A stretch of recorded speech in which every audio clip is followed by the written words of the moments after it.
Hello EFD squad and welcome back to Transfer Review, where we put silly season underneath the microscope. And as you may have noticed, Patrick van Straten no longer here.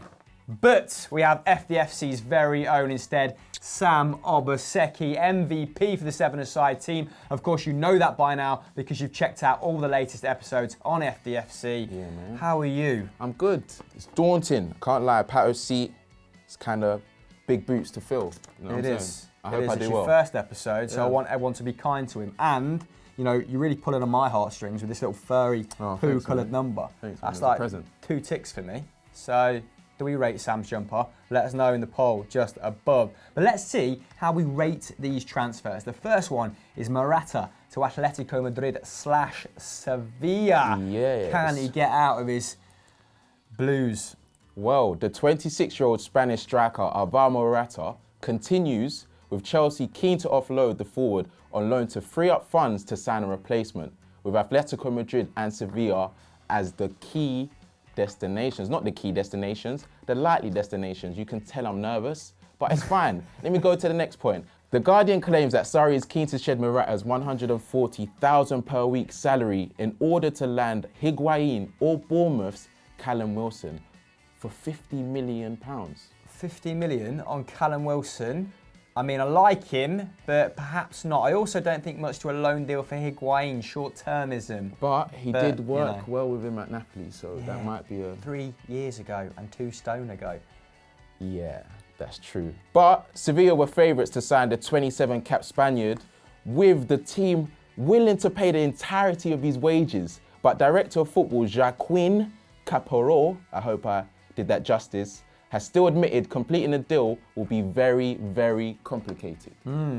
But in a new development, Atletico Madrid have entered the race, with talks taking place in the next 48 hours over a potential loan move. And I believe that he started at Atletico before he went to Real. So obviously he's probably more comfortable there. And he's got family and friends, and to be honest, he's not really comfortable in London, so... He's pulling a full Thibaut Courtois. Yeah. He's left his family in Madrid. No, he hasn't actually, because he's blow-drying his girlfriend's hair every other match day, isn't he? Which I fully respect. There's nothing wrong with that, by the way. You know? Okay. I like to shampoo my girlfriend's hair all the time Aw, while feeding her grapes. wow, Treat her like a princess. you're romantic. Guilty as charged. Anyway, this is deviating from the path. I think that was actually, there was a spell at Getafe in between being at Madrid's, Atletico Madrid's youth academy, Getafe, and then Real Madrid. So yeah, like you said, kind of coming full circle, and I can see why they'd be in for him more so than Sevilla. And yes, Diego Simeone is a big fan, claiming that the striker is very good at playing with his back against goal. Yeah, almost like he's been shooting with his back to goal at the moment, isn't it? Yeah, he's not really... He's a Chelsea fan, so deeply upset about this. Yeah, I don't really want to get into it because I might... Backed Morata over Lukaku at the start of the season. Yeah, I Right did. alone, I actually thought Morata had a higher ceiling than Lukaku. But alas, both of them struggling at the moment. So let's just take a little look at what move makes more sense then, because Morata has been in reasonable form despite being much maligned, scoring 9 goals in 23 appearances, but only 5 in 16 in the Premier League, and that is where people are really getting on his back. Incredibly low on confidence is an understatement at this point, having not scored in the Premier League since a brace against Crystal Palace on the 4th of November, losing that number 9 position to Eden Hazard, who is a reluctant number 9. Lost his position to someone who literally Doesn't resents want to play playing there. Now, Sevilla have been flying this season, like we just kind of intimated earlier, like we covered on the podcast, which is coming out, Sunday? So keep your eyes peeled for that. They're unbeaten in their last 9 La Liga games, really closing the gap at the top. Atletico still second somehow, Barcelona first. Third is just 2 points behind Atletico Madrid. Now, Barcelona have scored more than free scoring Sevilla. Well, they've become free scoring of late. Ben Yedder getting 9 in 15, also 5 assists. Andre Silva registering 8 in 17 games, although I do believe his form has dried up somewhat recently, but Pablo Machin still very impressed with his general build-up play, and I think he's playing a sort of a second striker at the moment behind Ben Yedder in a bit of a 4-4-1-1. And Sarabia, who is my boy, I've touted him to actually take up the reins at Chelsea as that attacking impetus from midfield. Yeah, well, if you listen to the podcast on Sunday, you'll find out. He's got 6 goals and 6 assists at the moment from an advanced position in midfield. Now, Guillaume Balaguer, our mate, has tweeted on Thursday that Sevilla have given up on signing Morata because the terms of Chelsea make it impossible. I think Chelsea would be reluctant unless they get someone like Higuain. Morata's still very capable if you're competing on multiple fronts. If you're trying to secure 4th place, he is definitely going to help you in that sort of mission, isn't he? Now, the move to Atleti actually makes far more sense, in my opinion. As we've come to expect, their defence still watertight. They've only conceded 13 in 18 games, which is the fewest in the division at current, but a lack of goals has meant that they've failed to take points from leading positions, and a lot of games have ended in draws. 8, in fact. They've only scored 1 goal on more than 6 occasions as well. Only Griezmann, with 8 goals and 6 assists, has scored more than 2 goals. The next highest contributor is Thomas Partey with 2 goals and 2 assists. The only other player to contribute to over 3 in total. That is pretty damning, isn't it? And 4 separate injuries have kept Diego Costa sidelined. Just 890 minutes of La Liga action to his name, in which he scored 1 goal and provided 1 assist. Griezmann badly needs support, and Morata might be that man. You just said earlier that Diego Simeone is a fan of his, no doubt, because he's a very mobile forward, Alvaro Morata, very willing to drop off to link the midfield to the attack. Can also work the channels pretty well. But who do you think Alvaro Morata should move to, or should he push for a move? Should he stay at Chelsea and fight for his place and reclaim that number 9 spot, shifting Eden Hazard back out wide? Let us know in the comments below. Say it wasn't that bad, was it, mate? It was. So the next transfer we're going to be talking about is Koulibaly to Real Madrid, the man that has been linked with every top club in Europe. Dominating the headlines at the moment, isn't he? So much so that we actually covered him last time out on Transfer Review when we sort of unpicked his potential move to Manchester United. And ESPN actually revealed about that move that Jose Mourinho bid £95 million, a world record fee for a defender, 20 million more than Van Dijk for someone, like you said, who is 27 in the prime of his career now. That's how desperate Jose was, I guess, to shore up that defence. But the fact that De Laurentiis, who's the chairman of Napoli, rejected that is absurd. I mean, they are by and far away the second best team in Italy at the moment. I think they're 6 points ahead of Inter Milan. They're not going to win the title. Juventus seemingly have that wrapped up already. They're definitely the strongest squad in Italy. But Napoli, a comfortable second, and you could rebuild the core of your side with that cash. So I'm not sure why he rejected it. But anyway, let's revisit some of those links, why Manchester United may still want him, and who may pick them to the post, in fact. Now, Italian newspaper Il Mattino claimed that Real Madrid aren't put off by the price tag. Shock horror. Florentino Perez has no qualms with splashing the cash.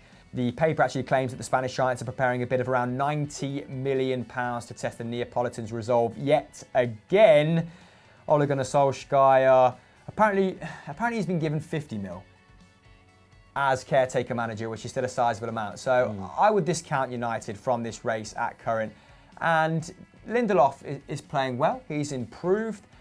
I think Manchester United are just going to set about bludgeoning teams with their attack for the rest of this campaign, although that may come undone against Tottenham at the weekend.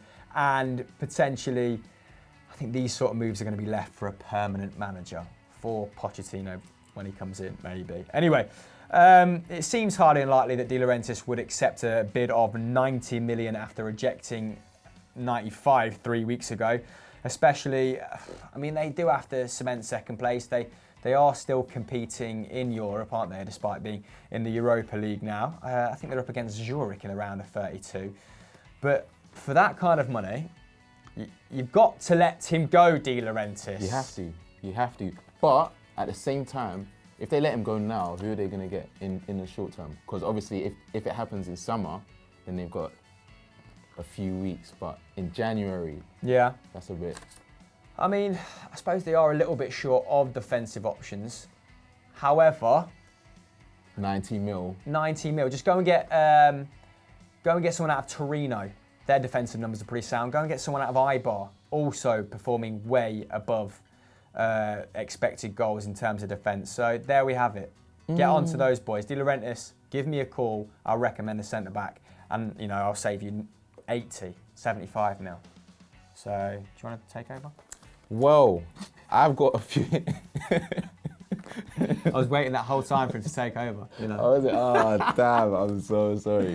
So I've got some stats to weigh up Koulibaly against the current centre-backs that Real Madrid have, which is obviously Varane and Ramos. Tackles plus interceptions per league game, Koulibaly is 3.3, Varane is 2.5, and Ramos is 3.3. So what is that telling us? I mean, if we read between the numbers there, then that might suggest that Ramos is the defender that steps out. Koulibaly might also be that guy, the more aggressive tackler at Napoli, responsible for winning that first ball, much like Otamendi when he played with Company. So, stylistically, as we go through these, I think we're going to see a recurring pattern, aren't we, in that a lot of his numbers are similar to that of Ramos. So it might be his place that he's taking. Varane might be the better partner to dovetail with. And is he going to replace Ramos at Real Madrid? I know Florentino Perez wants him out, mate, I doubt it. That's a fan favourite. And also, with the pass completions per league game and accurate long balls, he comes in third again. Third against those two boys, does he? Yeah, I mean, Ramos is pretty elite in terms of long balls on 8.1. Koulibaly, we know that Napoli like to play it short from the back, so no surprise there that Koulibaly is third. He normally plays it to Gulam. Gulam plays it to Insigne, and they sort of work it up the pitch a little bit more sort of staccato, don't they, as opposed to Real Madrid, who this season may just be going long out of desperation. So other relevant stats might include the aerial win percentages per league game. Koulibaly is 57%, while Varane is 70% and Ramos is 61%, which means he might not have that many balls to win for Napoli. Yeah, dominate possession, yeah, maybe. But also it might mean that Varane and Ramos have still got it in them, and in this area in the season, I don't see Napoli letting their main centre-back leave. No, Real Albiol is a very adequate, very decent centre-half, but I think they're a little bit short in that area unless I'm missing some obvious candidates out. I think Hysaj is a full-back, isn't he? Maybe. So, yeah, Napoli probably not going to let him go, but I imagine they may be tempted come the summer and they'll get a pretty princely sum for him. Let's move on. Napoli fans, what would you do with that £95 million? First of all, would you accept it? Yes. Second of all, who'd you buy? Let us know in the comments below. Moving on to our penultimate transfer rumour. Next up then is a Tottenham Hotspur related transfer rumour, and apparently Pochettino is shopping about at that £20 to £30 million mark for a centre-back that he can bend, shape, mould into an elite player like he's done so many times before. What are we saying, Sam? Where are we going? Well, we're going to Sampdoria, Nice. But this one is for the summer. Okay. Apparently, Spurs have earmarked their ideal replacement for Toby Alderweireld and is Sampdoria's 22-year-old centre-back, Joachim Andersen. The Independent claimed that Alderweireld is likely to leave this summer, despite the club recently extending his contract by a year. And that contract has a clause in it, which means he can leave for a measly £25 million. And apparently, PSG are the #1 favourites to land him. Oh, really? Lurking about, are they, despite buying what's his clogs from Schalke? What's his clogs? That's not the player's name. I forgot his name, Sam. Oh. And that's why I said, what's his clogs? And this is Fair where you enough. come back in and save me, bro. Okay, I will save you, my guy. The 6'2" centre-back joined Samp from FC20 in August 2017 for just €1.5 million, having made 50 appearances for the Dutch side over the previous 2 seasons. So he was integral, wasn't he? Yeah, he was good. And in 17-18, oh my gosh. Oh my Yeah, he gosh. was good. I don't know him. I don't actually know the guy. And in 17-18, Anderson was somewhat of a bit part player, playing just 545 Serie A minutes as Marco Giampaolo preferred to start Matthias Silvestre and Gianmarco Ferrari.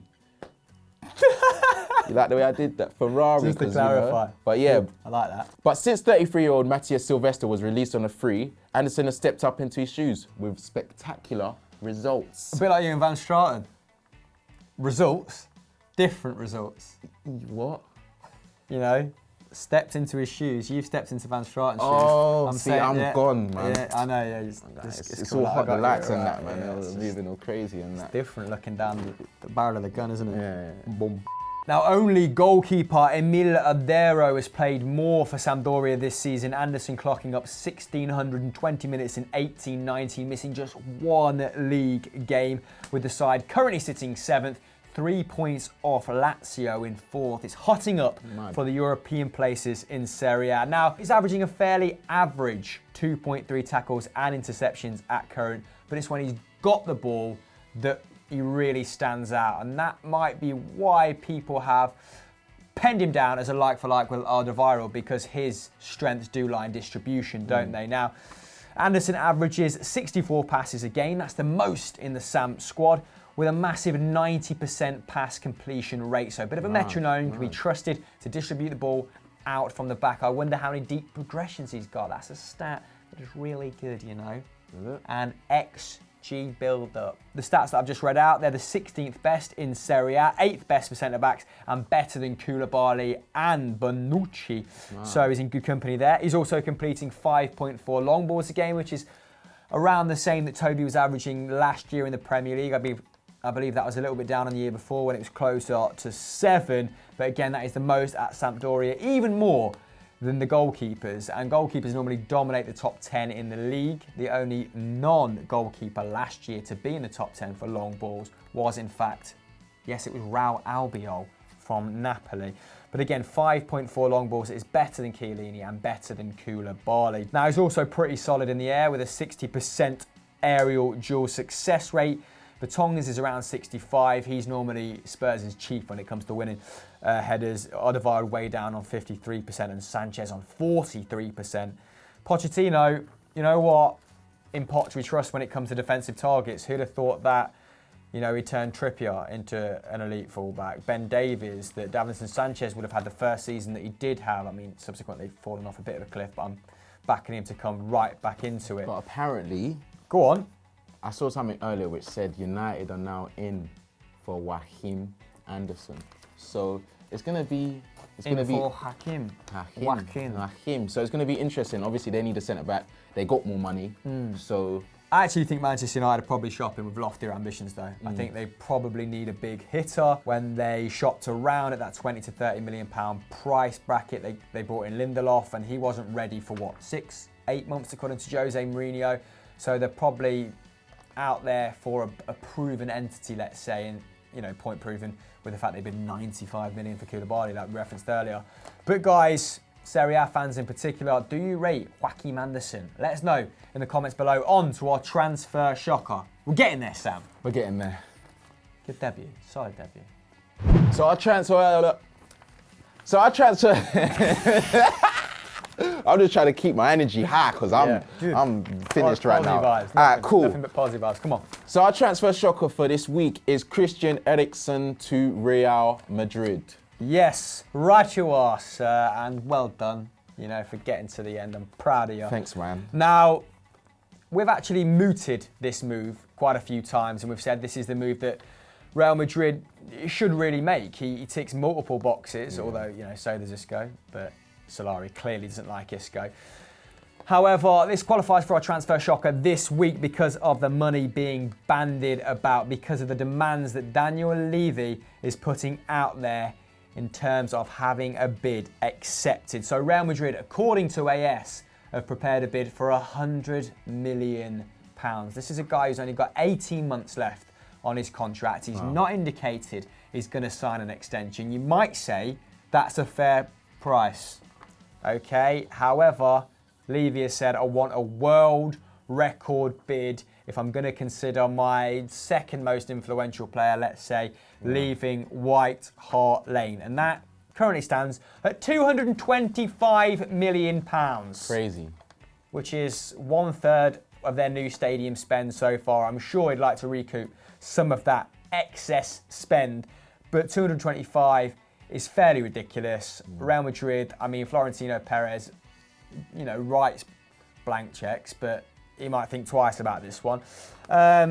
Since joining from Ajax, let's take a look at how crucial he is to Tottenham. Let's flesh this section out, for the watch time.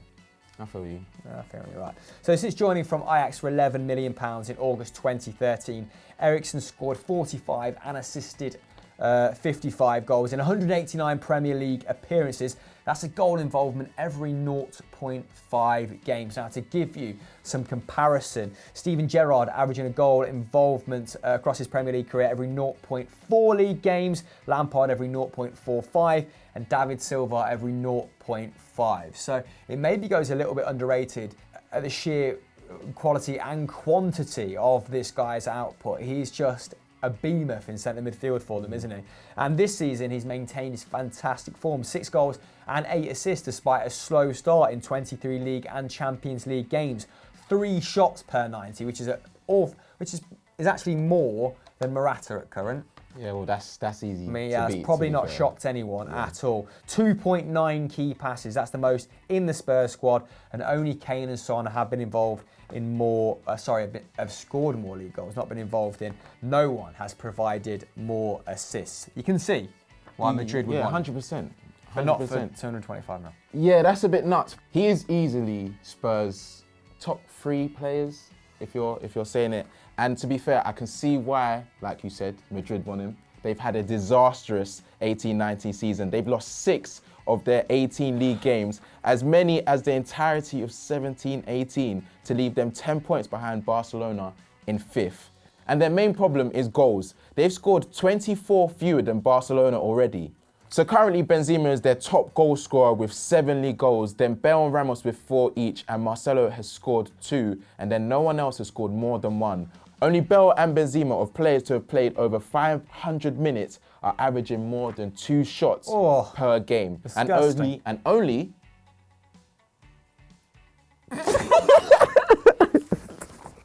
and only Marcelo with 2.1 and Cruz with 2 are averaging more than 2 chances created per 90. Eriksen, with his combined XG and expected assists of 0.5 per 90, would massively help in both areas. When pressed on the situation, Eriksen told TV3 Sport that Spurs know what I want. The future is not something I am thinking of, which is a mad thing to say as a player that is under contract. I think he wants to leave, but because he's such a nice guy, he doesn't want to force the move. He wants them to come for him. But you know, Daniel Levy, he's that type of guy that unless you give me that amount, he's not going to sell. Yeah, I mean, they've started to pay more competitive wages. Harry Kane, I think, getting in the region of £200,000 a week. So maybe Eriksen wants the same sort of money. And this is the kind of cat and mouse game you play with 18 months left on your contract. I'd love to see him stay at Spurs. What a talent he is to watch week in, week out in the Premier League. But Real Madrid need to turn over that midfield big time, don't they? And we actually discussed that on Sunday Vibes, so I'm going to save my chatter. Well done. Got through your first episode of Transfer Review. It was sweaty and Cloudy up. They are a little crazy. bit clammy, but that's okay. It just means that you try. And what should people watch now if they've gotten to the end of Transfer Review? If you're still watching, go check out FDFC for all the content, because we're doing it big this year. Obviously, you'll see this face, you'll see that face, and you'll see a couple more faces. But yeah. I get cut out of most of the highlights on Sevens because it's like, yeah, Chris shoving someone into a fence doesn't make it. Sam scoring a 20-yard banger does make it. So. Yeah, buddy. Yes, well done, mate.